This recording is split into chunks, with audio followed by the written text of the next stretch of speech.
without dragging this out any further, it's time to get to our interview.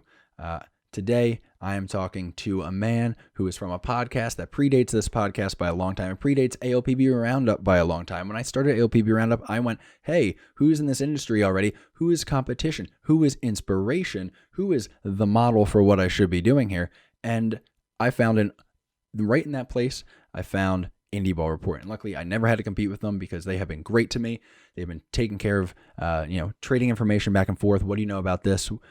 What can we help you with? It's been a very good relationship to have. I have coming on here one of the nicest people around Indy Ball, someone who has interviewed some of the biggest names in Indy Ball, someone who originally was going to start an AAF podcast, if I can remind you, but luckily for us, he did not. This is Nick Firestone on Indy Ball Nation.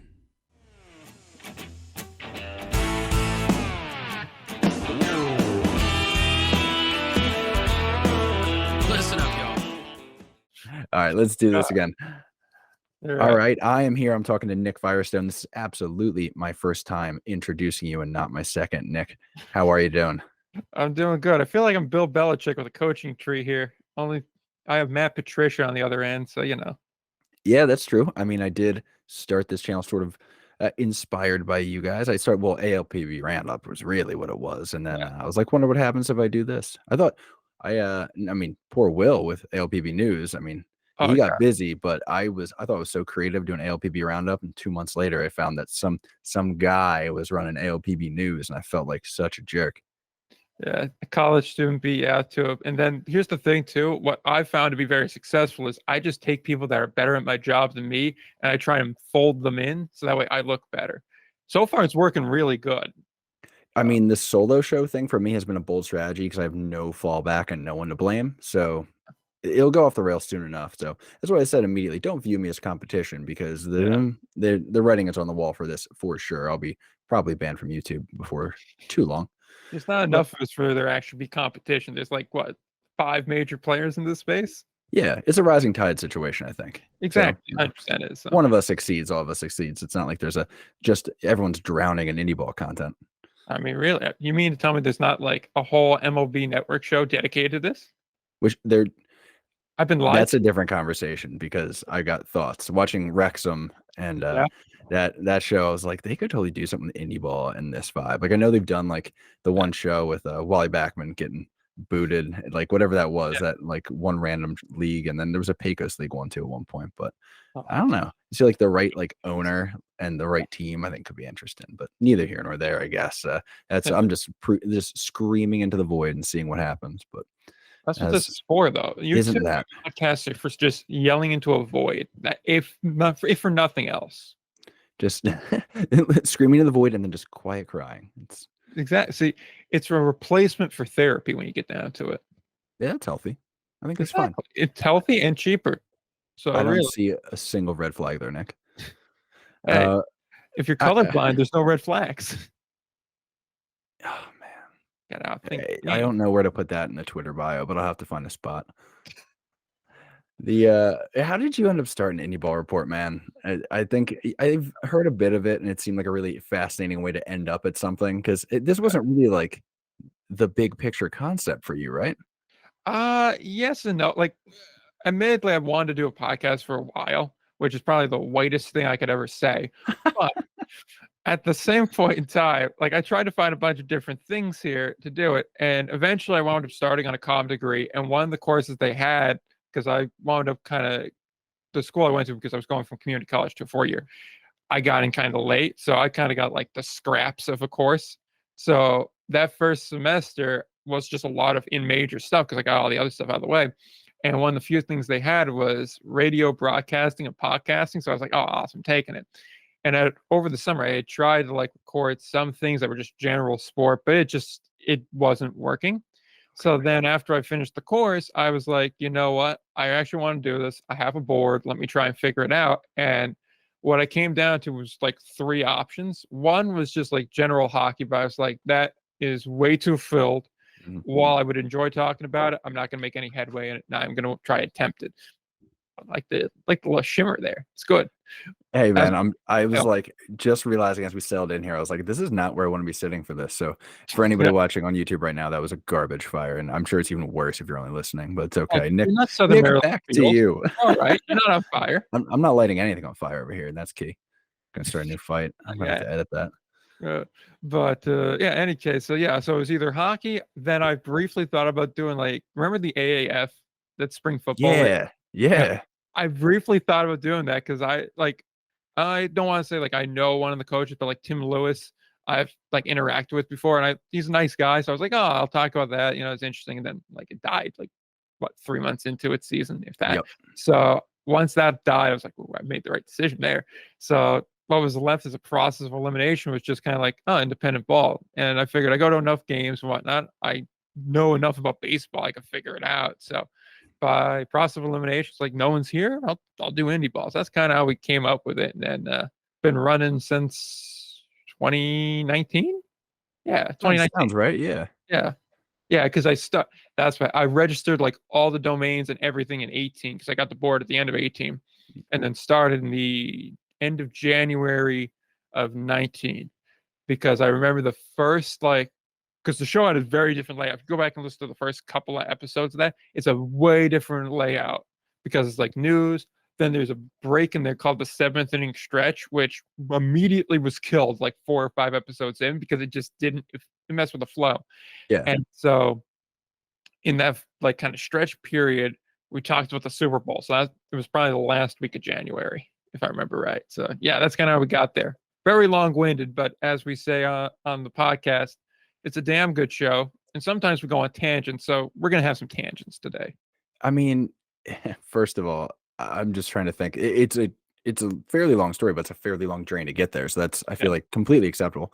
yeah, That's I do think there was. I think you and I had a similar feeling when we sort of investigated the indie ball sort of media market and had that sort of John Travolta meme sort of yeah, vibe, just looking around like, okay, I guess so. yeah, Like as I started ALP Roundup, I had this moment of I kept expecting somebody to be like, no, that's not how you do it. And everyone was just like, oh, someone's doing that. Fascinating. And like it was oddly emboldening and probably like a very dangerous manner, but I'm glad that's the direction I went in and not some of the other ones I've thought about over time. Because I even think like covering minor league baseball, you have to have like understanding of like prospects and prospect development and the way teams develop. Like now I got to know who your development coordinator is. Like, come on, what are we doing?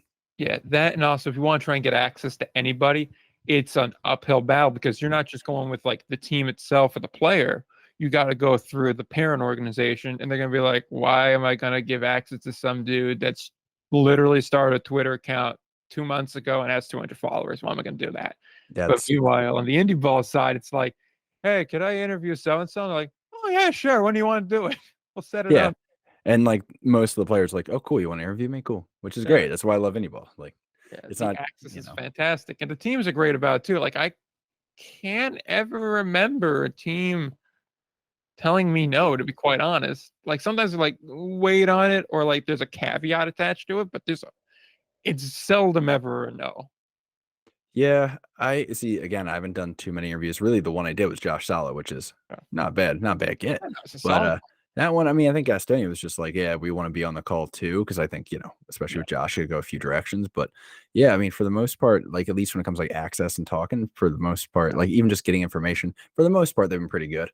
Oh yeah. You know, Like they're definitely good. Like if I can go on like one other tangent before we go on to another question or something. you're I just going on to a different tangent, if we're honest, so it's fine. all right. Yeah, So I remember like the first year we were doing it, it was like end of the summer of 19. And remember, I'm not sure you remember, but the Ottawa Champions, Can-Am League team, they got thrown out of their stadium because they didn't pay the rent.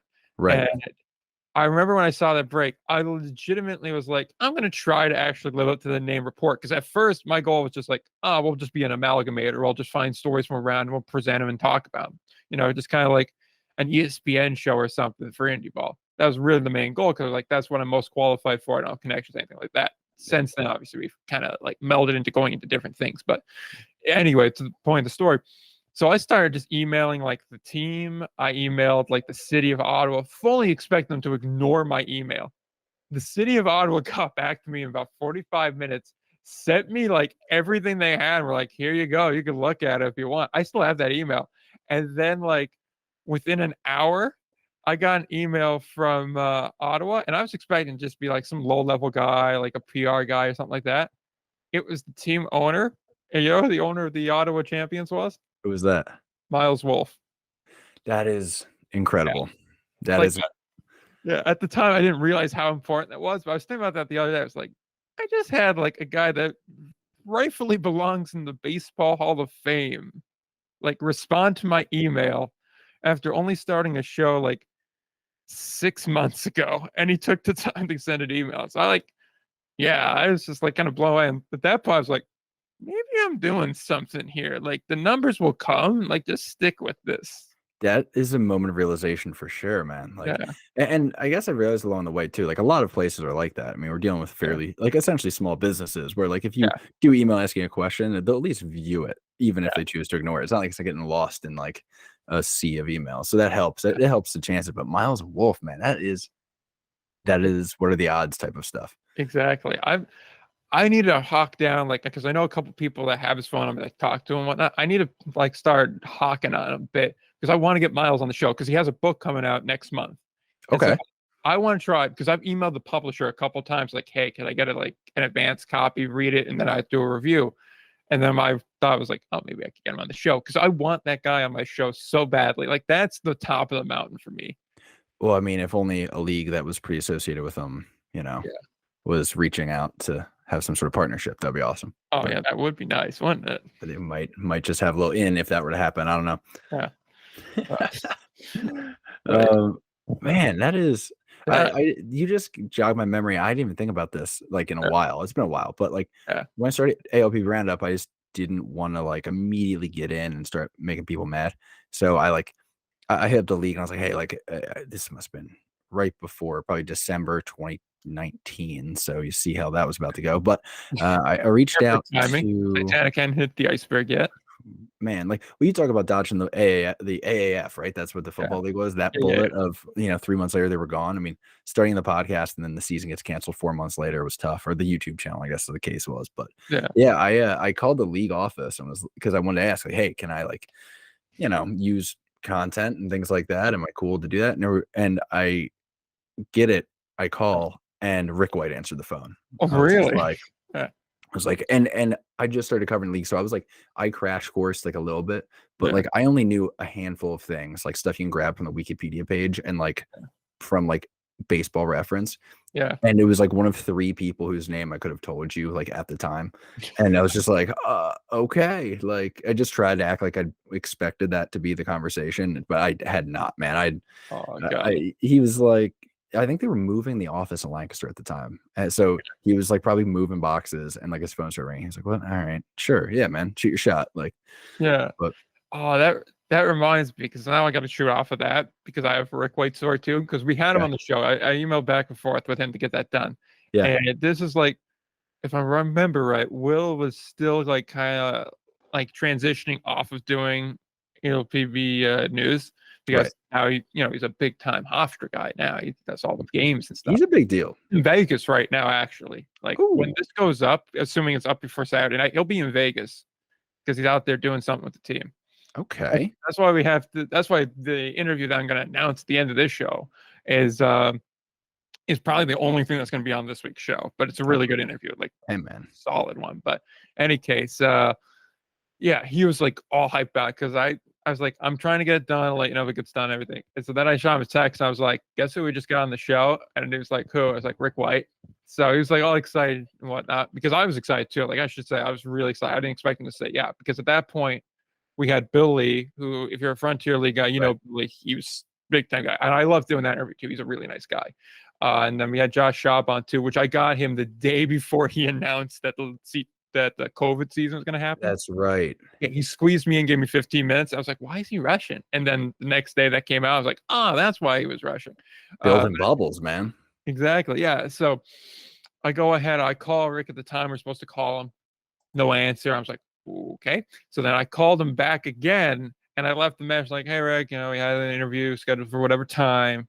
If something came up, just let me know, whatever. And then he called me back an hour later, because we're only supposed to have a half hour with him. He calls me back an hour later. He's like, I apologize for missed the call. I saw it. Something came up with the league. I'm deeply sorry about it. He was really apologetic. But I was like, oh, no, it's okay. I'm happy just to have you. So I think because he kind of missed the call, he gave us twice as long as we were supposed to have. So he gave us an extra half hour on him. And we just went Okay. for a while. And I was like, that was a really nice gesture because he was like genuinely apologetic about it. I was like, I appreciate just coming onto the show. It makes us more legitimate, you just being here. It's like you don't have anything to apologize for.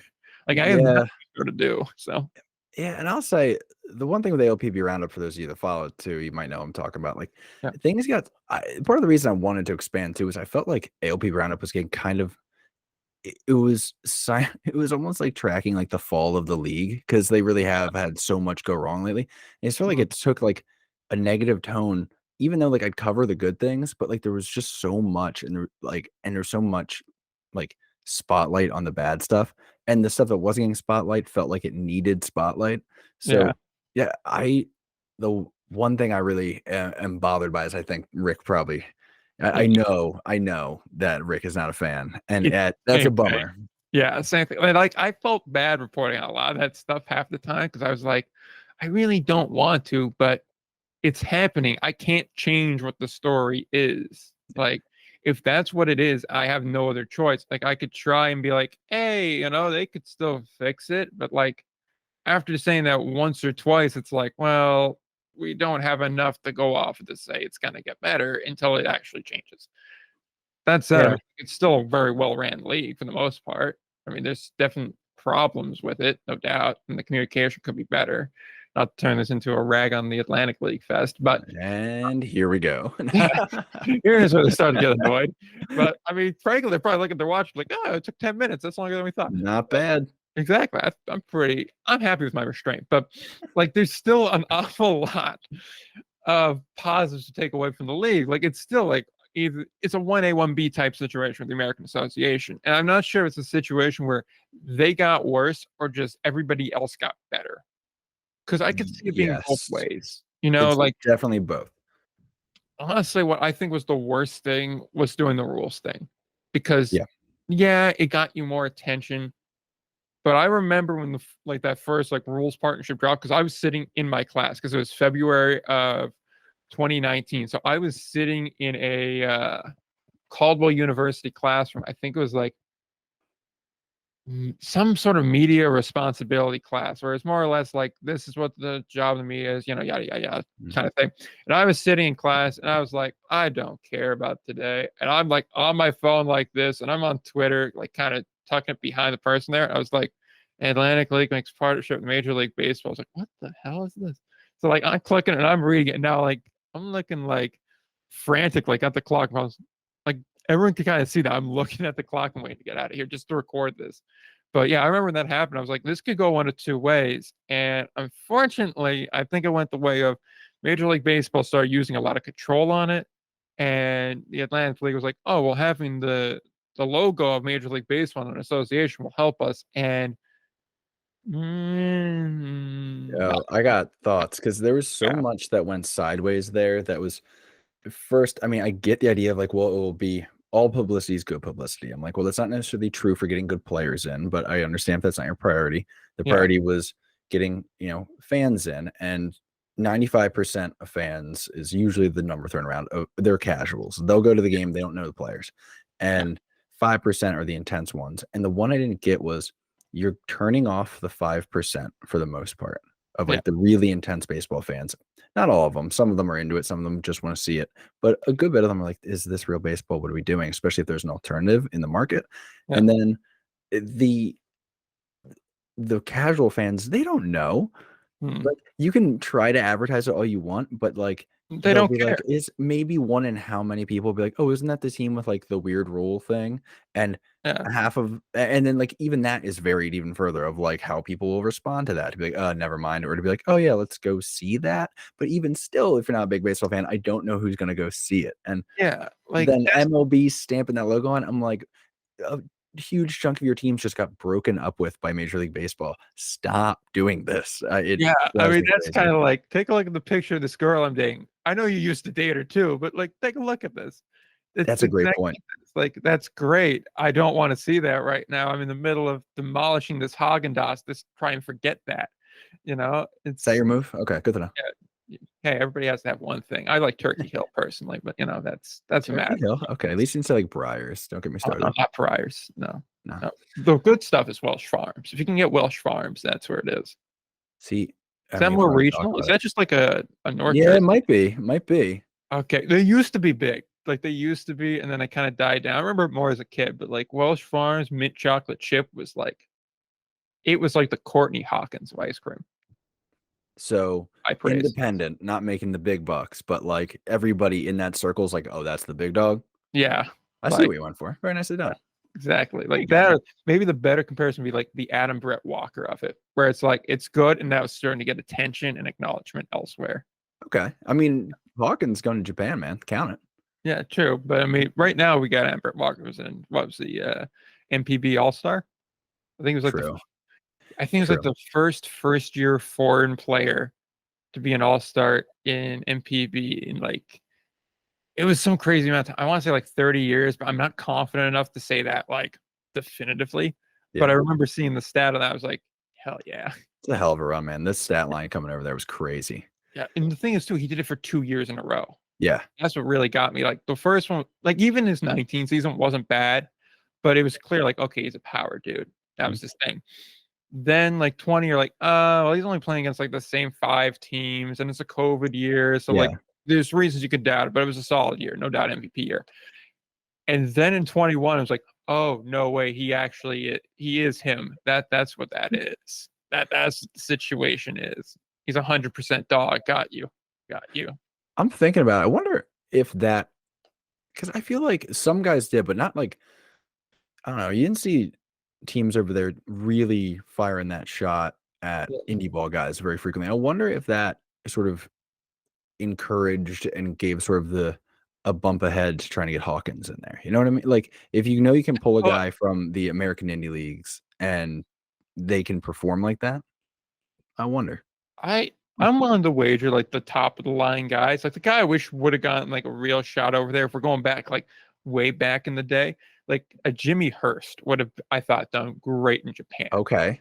Lone what was it? Lone Triple Crown winner in Atlantic League history, I think Think so. 2002 with the Newark Bears, if I'm not mistaken. The Newark Bears. Yeah, the Newark Bears who have the NJ Transit sign for their stadium still up, despite the stadium being currently a pile of rubble about to be redeveloped into office buildings and condos. It's a tough scene. Yeah, it is. It was very depressing when I drove by that not that long ago, going to Seton Hall Law. I was like, "Hey, look, the sign's still there." I was like, "Oh, look, the stadium isn't there." Bro, if you want to talk about depressing, my trip to Atlantic City was rough. I mean, I know that is a sentence that's been said by millions of Americans at this point. I Many different understand. reasons There for so many different reasons. I across don't so think many many generations. because they walk through an abandoned baseball stadium, but Oh god, I was fully on board with the like, let's try to bring Atlantic City back. yeah, But dude, that thing needs. I it would. needs a lot of work. It might need Andy really messed 20 it up. million. It might need $20 million of work. Which at that point, it's cheaper to just build a new New stadium. stadium, just Like because. even if it's not cheaper, it's like what another 5 million. Which I know I'm saying like it's only an extra 20% of what your budget would be. But if you're shelling out that kind of money, but even Yeah, still, like the amount to buy a team right now is less than half that. For the yeah, most part, I figure I'm not the one signing the checks, but from what I know, that seems to be what we're looking at. And just have to drop that much money, you'll have to get the city involved. And I don't know if the city is exactly balling. oh no, Like, and the city's currently trying to redevelop that property. yeah. Yeah, So I mean, it's still got that's the abandoned airport next to it, which is kind of a weird vibe too. yeah, have Cool in a Vanderbilt. way. Yeah, like Yeah. that's the thing too. Like I really like the idea of Atlantic City, and a lot of people I talk to like the idea of Atlantic City. Mhm. But I always come down to I'm never 100% sold on tourist destination type things like Atlantic City. And when I think of Atlantic City, obviously what kind of comes to mind is like gambling first and foremost. Mhm. And then it's more adult entertainment, even things just like music festivals, which is like two or three that are supposed to be in AC this year. Like That's not a family vibe. No. It's just not. There's other places on the shore. If you want to do that, that would make way more sense to put a team there than Atlantic City would be. It's just kind of like that's the biggest area around it, so let's put it there. And meanwhile, I'm thinking like if I'm looking, I'm like, if I had to pick a place to put it, like you're better off either moving it up closer. And I'm about to drop some Jersey geography here, so half the audience is about to be All like, right. "Where is that even?" So It's fine. Do it up. I'm just yeah. gonna sit back. All right. So like Atlantic City's pretty far down. It's like a solid clip. It's definitely would be in the more Philly area than the New York area. But if you were to go from Monmouth County, which is kind of like the part that juts out, and down a little bit there, you start to get to the top of Ocean County as opposed to Atlantic County, which obviously Atlantic City's in. So Ocean County is going to be far better because you have things like Seaside, both Heights and what's the other one? It's Heights and Junction, I think. And that'd be the Jersey Shore people. They're all there. And yes, there's a house there. Yes, it gets a bunch of drunk tourists. And yes, nobody likes it. So that's a couple of things to really check there. You have to check it. And also, as a New Jerseyan, I have to be okay to say only one of them was from New Jersey. The rest are from New York and Staten Island. That's And a fair line to draw. That's a fair line to draw. like we can go ahead and create our own stereotype. We don't need their help. So that's something that's very important. So you'd have that. You have Point Pleasant. You have a couple other like smaller towns like a Brielle, a bunch of shores that call themselves towns, but they're not real towns. They're just beaches that have people on it. That's what it is. They're like, I'm in Ortley. It's like technically you're part of Tom's River. So like you just don't want to say I'm in Tom's River. And I understand that. I wouldn't either. But like so like I get it. You want to be like, I'm in Ortley. It's like, okay, cool. Whatever you say. Like Lavalette's a real town. Just say Lavalette. It's a lot easier. It's basically the same thing, dude. That or Brielle and be like, oh, so you have a lot of money because you have a big ass house in Brielle. Because if you drive through Brielle, you'll know exactly what I mean. Look it up on Google, you'll see exactly. That's not important. But like you could put a team up there and you'd have a lot of like short people, a lot of vacationers, stuff like that. There, it's right there, and people will actually go to it. If you wanted to put it closer to where Atlantic City is, still going to be like 90 minutes away from it, but you could put down towards like Cape May. And I'd like that idea way more because major vacation hub, way more families. Admittedly, they're going to say there's stuff to do. There's a lot of stuff to do there. I'll be bluntly honest. There's not a lot. And the closest baseball team there, if you're in Cape May, I believe would be the Wilmington Blue Rocks. Yeah, I do think you're right on that one. Not very far.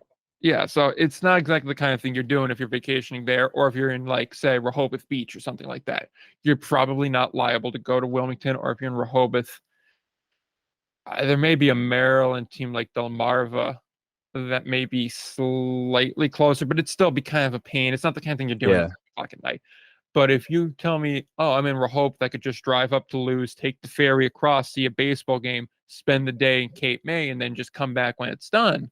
You absolutely could. And in theory, because it's going to be hot during the day, you could probably have a lot of like either day games because you're going to have families that are going to be looking for something to do during the day, or you could probably have like a 4 o'clock start on a handful of days. Like I like the idea of Cape May way more than I like the idea of an Atlantic City, just because it's in a better spot and you're hitting more of your demographic. I mean, like, let's be real. How many casino people are going to be like, I got to step away from the table so that way I could go see a surf game, right? Yeah, and how many people are also going to be like, I got to take my kids to Atlantic City? Exactly. That's where I'm at there. So like, I like the idea of it. I think there should be a shore team there because really the only Jersey Shore team would be, and I refuse to call them Jersey Shore, but the Lakewood Blue Crab Claws. I understand the rebrand there. Yeah, like I get it too. Like I get it, but it's like I'm still calling them Lakewood. Fair. So like that's the only one there. So like I genuinely think it can work because Lakewood's not particularly near the coast at all. But it's at the same point in time, Atlantic City's not it. Yeah, no, I agree. I was knowing Atlantic City and spending time in Atlantic City previously. It was my first time there about probably since pre-COVID. Yeah. And even I was like kind of blown away by how not well things are going, if I'm gonna phrase it that way, which I guess I am. I was really, I went in like, oh, I'm gonna take some pictures and sort of like lean into that whole like, yo, like come back to Atlantic City thing. But it's funny you mentioned Cape May. my wife, her family Okay. had a house over in Lewes, and even though I call it Lewis constantly because I don't care, Yeah. and mainly because I don't respect Southern Delaware. But Fair um, enough. Fair yeah, point. Same thing I with said what South if Jersey. I So have. It doesn't make sense. It takes me so long to drive through your state. Just make a straight road. I don't understand. But anyway, to the point. yeah. But I have literally thought like this is. I've looked for a game that we could go to on like Yeah. a day where we didn't necessarily want to go to the beach because it was like kind of not a great beach day, Yeah. and Like it's it windy was or like hours. It was hours to go to something. anywhere, and I'm just thinking like unless you're going all the way up to Wilmington, and I think that you might be on something there. I actually like that vibe, Yeah. but Like it'd be just tough to find the land to build it on. Like that's really your challenge is yes, constructing it. exactly And right. and like I understand too, like if I was spending millions of dollars on it, the lack of a year-round resident base would be concerning to me. But at the same point in time, hey, I'd just be throwing the Atlantic League out because Mhm. we're not slandering them yet. But the Frontier League though does work. And with and I want to reference the one interview we did because the one guy we talked to, he was like, we like the Frontier League because of its start date. It's similar. And I like that approach to it where it's like, okay, we could start realistically on the road for a week, for that mid-May start date, and either just do a New Jersey, New York swing or do our Western swing, get it out of the way early, swing back around for Memorial Day weekend, right Yep, when everybody flocks there, and make that our opening weekend. And yep. you would rake in money opening weekend on top of it. So realistically, if my concern is pretty much like, let's say May 15th through like September 15th, I feel pretty good about that. Like if that's really those are my prime operation dates, and Especially those, if you can wrap up like right at Labor Day, basically. yeah, like that's pretty much when they're done. Not Yeah, I bad. mean, like you'd be concerned about playoff attendance, but I mean, No I'm not. one's gonna really move playoff attendance tickets. Like it is what it is. Exactly. It was like I was sad. If I could say just like going to the Rockland game or New Mhm. York game, they're still Rockland. But I respect it. yeah, Rockland Boulder sounds way better than New York Boulders. I get the change. I understand it, especially with the expanded thing. People can be like, "Where's Rockland? What's Rockland?" It's like it's a county that's basically New Jersey. Don't worry about it. But uh like going to that game, I like the Boulders did a fantastic job with the Uh, presentation. They had a high school marching band go through the concourse and onto the field like as a hype squad. They had like giveaways. They did everything they could do to create a fun environment. And I looked around and I was like, not even 1,000. And I was like so sad. And at the same point though, it was like midweek and it was mhm. kind of cold and overcast and I like got it. And they're playing Ottawa too. So like Yeah. it wasn't great. Although I was sitting in the section with all the Ottawa parents that came and I was just like, yeah. I had AJ Wright's family behind me. I was like, what are you cheering for AJ Wright? And then it caught on. And Freddie was pulling his usual BS too if at Uh, second base. There was a yeah. close play and he gunned the dude for slamming his helmet. And I was like, Freddie, it's a playoff game. Don't gun him for that. Yeah, seriously, you want that intensity. Exactly. Um, oh man. Okay, that's Yeah. yeah, I mean, it's just so hard. Like even the teams that are like selling those things since like winning the first half, if you do two halves, still have trouble moving those tickets, man. Like I hate the half system. I know. I know. I mean, yeah, I know. I don't like it either. But part of Yeah. me also wonders if it's like, because I've never thought about this angle too. I do wonder sometimes if it's something the teams like, because if you do win it the first half, you have the chance to sell tickets. So at least two of your teams have a shot to sell good tickets to a game. But Yeah. I, Yeah. I was this, I don't want to be super negative here on this, but like, my feelings on like how a lot of teams do their marketing. The Mm, problem with, and this sounds like Rockland or New York shade, but yeah. it's not. It's just because they're the example. Yeah. I love what you're telling me about, like what they did, the giveaways, the band, all that. Yeah. The problem is if you went, that's probably not what you're expecting because that's not what they do every day. Like Yeah. if you deliver that level every day, people know. And when you're like, hey, we got another game next week now. Like I know we just made it. Like now there's games. I know it's a midweek. I know weather's just okay. But like it increases the number of people who are like, yeah, man, like I'll go to that. Instead of I'm going out to just sit in the cold at a baseball game. I'm going out in the cold to like sit at a baseball game with this like very entertaining environment with all the stuff that you can get and all the giveaways and all that. And I think that's the problem. I understand why teams tend to.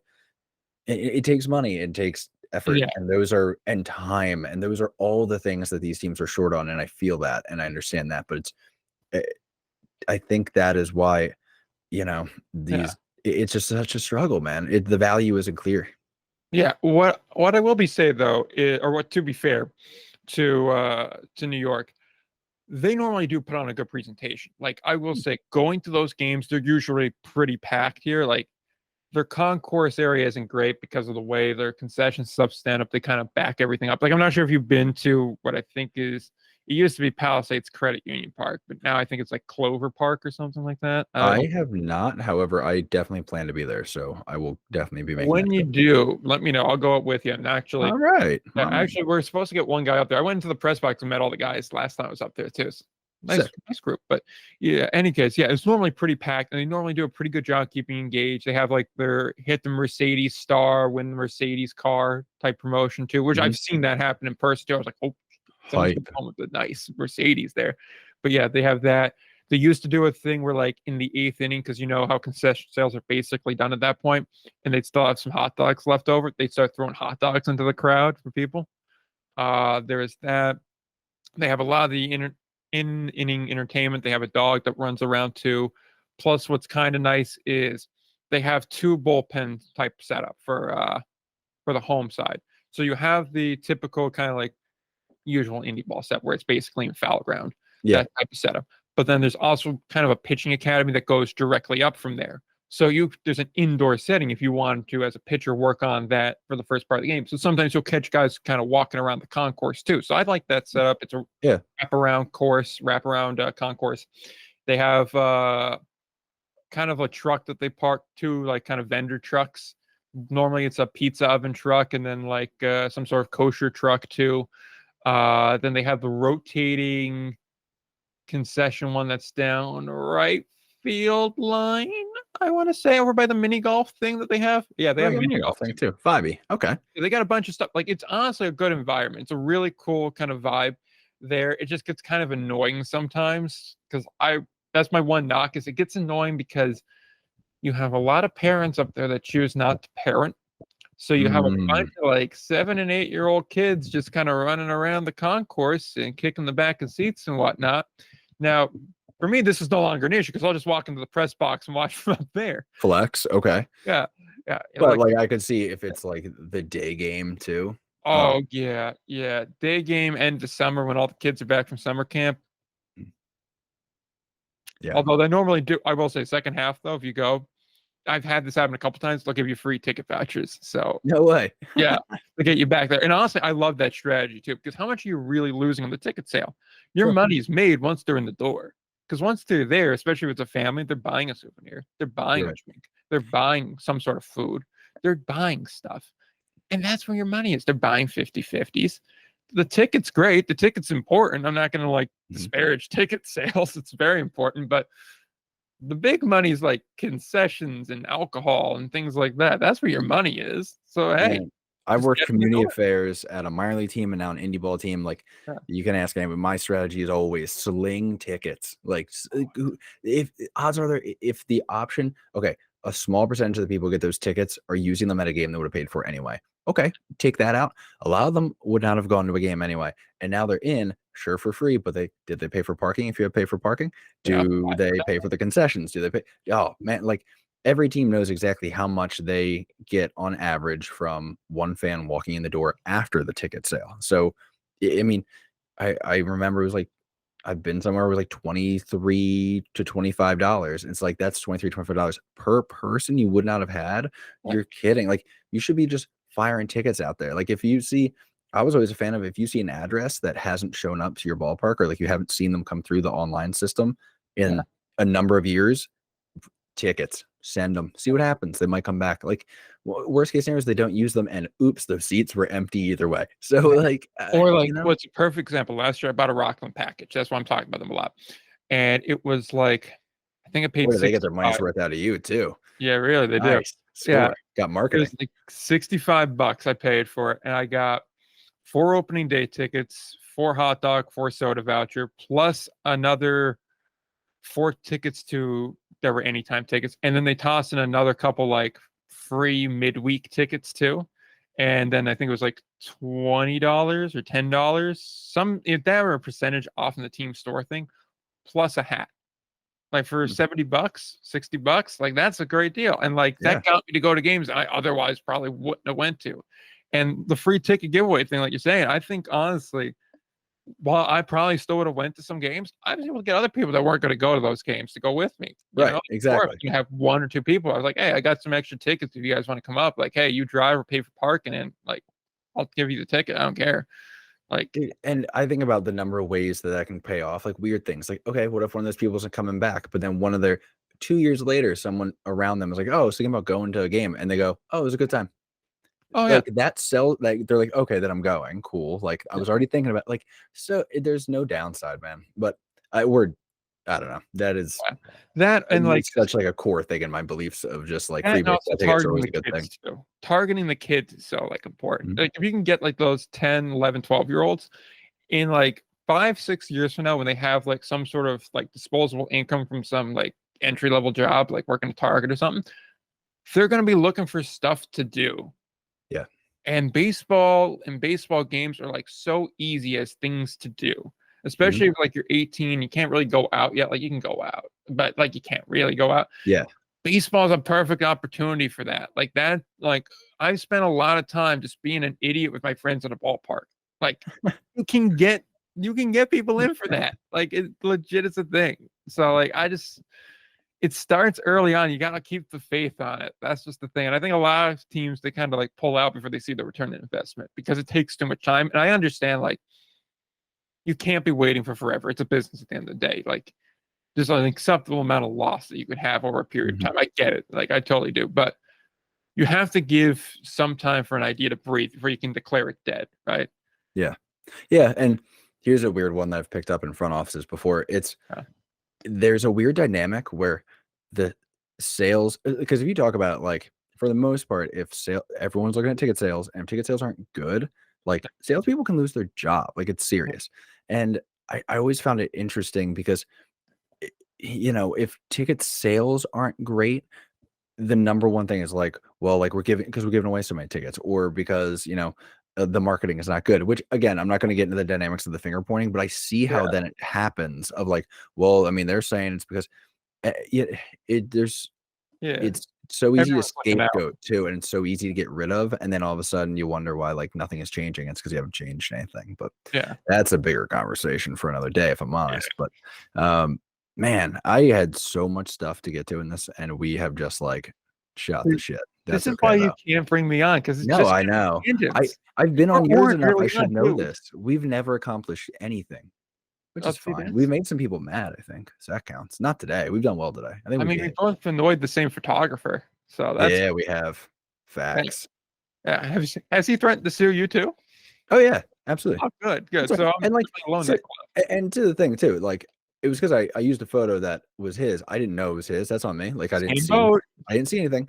And like I'm happy to like, yo, like, all right, I'll I'll give you backtrack. credit. All I have good. no problem. But it's just like to lead with a lawsuit threat is a choice. And Oh, then I good. got in like bonus trouble because I didn't take something else down. And I was like, I literally did Oh not yeah. know that was even the same picture. Like I I don't know. Yeah. I'm I didn't even get in trouble for beside using the myself. same picture. I cut out the player in the picture. That's what I got in trouble for. I'm gonna have a full-blown ADD moment here, bro. Yeah. Because you've been to more Frontier League games than me. Yeah. Because I've been to one, two, two. Yeah. New Jersey Jackals. Yeah. Worst attendance in Indy ball in the partner leagues last year. Is that Oh, possible? oh yeah, definitely possible. Wow. Absolutely. They're Because saying here's the thing. 1,022 people per game. That sounds high, actually. Yeah, I was wondering. Yeah. So Dang. here's the thing about the Jackals. I don't want to slander them because I already think they're not exactly thrilled that I broke their move to Hinchcliffe in about 90 minutes. Fair enough. But I Which, mean, we as I just said on the also had show, I said I feel bad doing this because I know it's a big thing here, but if I don't do it, somebody else is, and I'm going to do it before somebody else does. that's where I tend to figure out my stuff too. I'm with you. Yeah, it's like I'm not going to give you the heads up either because it's like, but it's one of those things where it's like I'm going to tease, I know it, so that way it's like you can get ready because if you're in the organization, you know what the big news is, and I say something big is coming from this organization, it's like you should know Yeah. exactly what I'm saying before Right. I say it. So I'm giving you like a couple hours to sometimes a full day or two of lead time on this. So Mhm. like pay attention, okay? Like that's all I'm asking. Like pay attention, map a plan, and then go from there. But yeah, that was actually funny. Like I saw at 8:30, like, oh, they're moving. At 9 o'clock, I was like, oh, they're going to Hinchcliffe. I was like, oh, thanks, man. From the guy that gives me that by Jackal stuff. But uh any case, yeah, I got like 2 or 3 guys for Jackal stuff, but that's That's neither good here to nor there. know. But as far as Jackal attendance goes, try and keep it on focus. What the problem is Yogi Bear Stadium is, I'm trying to figure out the polite way to say broken in a shithole. Hmm. That's So about right. it's dilapidated and needs some love, I think is the proper way of phrasing that. Okay. Um, because it hasn't really been touched since 1998 when it first opened. So Hmm. naturally, when you have a 25-year-old stadium that you don't do any work with, that you have a hostile relationship with the ownership group of said stadium, which would be the university itself, Mhm. um, it's not going to be exactly easy to do a lot of work. Now, when I will say, when El Dorso bought the team and he did his like little kind of mid-season rebrand and got us a cooler looking Jackal than the cartoony looking Wile E. Coyote Jackal, uh, the next year he put in a brand new scoreboard and Daktronic board, which was a nice board. But even still, like if you walk around there, which you still can for Montclair State games, I think to D3, um, but you can walk around there and you'll see exactly what I mean. Like Okay. the concessions aren't great. There's no real fan activity area. There's a picnic area where sometimes they'll put up like a giant inflatable slide or something like that, but it's not really there. It's not a Yeah. wraparound. The concourse is multi-layered, but you have to walk down into it. So it's almost like you're walking Oh, pit type of thing. yeah, I feel you. And technically speaking, because if you're a university student on the campus there, you could, in theory, just stand on top of the staircase without going into the stadium and be able to watch the game pretty much fine. Hmm. So there's Yeah. that. The only time I will say that they drew really well in was if there was a big name coming through, like when Todd Frazier did his like kind of I'm getting ready for the Olympics stint. Yeah. That was good. At first, when Alfredo Marte was there, I mean he stayed there for the whole time, but like he drew some names a little bit. And Thirsty Thursday, which Yeah. um, I Famously. mentioned we have some crossover in audience. So you'll Yes. remember when I talked about this, and if not, when would it have been? Probably July or August of 21. That's Was that generally long your range. ago? Go to the website, indyballreport.com, go to the episodes tab, episodes of 2021, scroll down towards the end, you'll find it. Nice plug, by the way. Well I worked. know I'm good at this. I got good over 4 years of doing it. You get good. You get good or you get left behind. And I'm kind of like on the side of the road running after the bus. But that's not Hey, it's something. exactly. And so it created some problems that actually made like major local news, like our Pix affiliate, it made Hmm. CBS affiliate. And so it's just like, if you're making that the New York market, there's a problem here. Yeah. And I will say, like, I talked to people from in the organization and outside of it because there was the minors involved in it too. The minor people were like, I can't believe this. We had a player that nearly got into a fist fight in the damn stands because they kept throwing beer on us. It Mm. was totally, out of control. The Jackal people, and I won't name names, but they were like, it was great. We got so much publicity out of this, and like we did great numbers. And I'm thinking, like, guys, you put Thirsty Thursday and Barstool as class was getting back in session together all at the same time. You knew the kind of shit show that was going Yep. to come in. Hmm. And if I remember right, they had just their regular security, which is really 2 off-duty Wayne cops. Yeah, that's about And right. it's like normally it's fine because you have Yeah. less than like 1,500 people. So it's like, oh yeah, they can handle this and nothing ever really happens. It's like maybe a shouting match every once in a while. But when you have like that was a big attendance, and I think it was like 3,000 or something like that. 3,000 mainly now sauced college students. Hmm. It's Something gonna was get going to happen. Yeah, exactly. So those would draw well. And I imagine that's what's bringing up the attendance because I know like the last home game that we went to was a Thirsty Thursday line. I posted pictures of this thing. It was easily 150 deep. I spent 4, maybe 5 innings in that damn line. And it got to the point where they almost That's ran out right. of beer. Yeah. They almost ran out. And like they got to the point where like the cheap kegs, they were wheeling those things out because they were empty. So me and my friends were getting like craft beers for the dollar price. And they Whew. didn't bother, like, they had you do, like, the wristband thing, so they just see the wristband. Yeah. You just tell them, like, "Yeah, give me 10." They just pour the 10, take your $10, No, go. That was how they were that's running. not You could how see you're they were supposed panicking. to do that. They were At out of all. food too, so you were now getting to the point where you had people that were waiting in line. They were hungry because they were waiting in the line. They had no food to eat while they were drinking. So I was amazed it didn't turn out worse. Hell, I saw one dude have to literally carry off all the beer he bought in like, like the copy paper boxes, Yes. the lids for those. Yeah. He carried it off in that. Let's Like go. one dude just got a pitcher, and I was like, "That's an option? I didn't realize that was a choice." Like, how much did they clip me for that? Like $10? Like, Uh, but yeah, like it was getting out of. I was like watching this, and I was like, man, I feel sorry. A, for anyone standing in this line for food. A, mm, and B, I was like, I'm not sure the other stands better, but like at a certain point, it's like I've been in this for so long, I'm not gonna change it. right. But it just speaks to more or less the issue. I was like, Thirsty Thursday when Montclair State was in session, did great. Regular Thirsty Thursday did pretty good. Everything else, you see it once and you're good. And after 25 years, everyone's seen it once. Fair enough. I gotta say, Nick, as Yeah. I should have known, and I'm not surprised by, we have not gotten to anything that we meant to get to. I've got about 3 minutes left, so I'm gonna give you the floor right back because I feel All like you right. have a little announcement to make as you've teased here. I do, and I appreciate you having me on, and we'll have to do it again I'm soon so that so we happy to have you, get man. to the topics because like I want to talk about my crazy idea of doing in-season tournaments and like a winning percentage based postseason. Like I had a bunch of crazy ideas that I want to get to. Man, But this is perfect. We're just gonna have maybe we'll just do a live stream and then just throw we it should out do there. that. We That's should. it. All right, That'd pocket be that idea. okay, but yeah, so I've been teasing for a while, for like over a week now, that like we had a big interview on, and I was like, you know what, I'm gonna announce on Ryan's show because it's gonna be pretty cool and gonna be pretty I fun. appreciate that. And so we have two interviews that we did on Monday. So they're both from Tri-City, so you Okay, may be able to see where this is going. The sure. first was with their vice president, general manager, Matt Callahan, and Matt set up both of them, so I really appreciate him doing it because the other one we have, and Matt's interview was really good too, because I don't want to sound like I'm, it's not, I get you. Yeah, yeah. yeah. But the other one was just like an all-timer, probably it was Will's favorite by far. And he like as soon as we got off, we were like, that was really good. For me, it's probably like probably number two, number three. So it's the top three all time, really type. So Matt Callahan's is really good. We talk a lot about, switching from affiliated to unaffiliated, the business end of it. And earlier when I said like I'd like it because of the start period, that's why I Mhm. prefer Frontier to Atlantic. He touches on that as to why he went Frontier versus Atlantic. We get into that. So that's a really fun one. That's going to be next week's one because that's about All right. 42, 43 minutes. So I can't put them both together. It'd just be too long. But the one you're going to hear this week, which this coming out on Friday, right? Yes. Okay, so it'll be out tomorrow then, Saturday. Okay. Is we got about 40 or 52 minutes. I still have to edit it down to get the exact time, but it's about 50 minutes long with longtime independent manager and current Valley Cat manager Pete Incaviglia. Okay. Nicely So done. we go all in on a lot of like what he looks for in a player. He talks a lot about like Kumar Rocker and that whole experience. Oh my We gosh. really Right. get into the weeds on it. We talk about like scouting and what makes a player.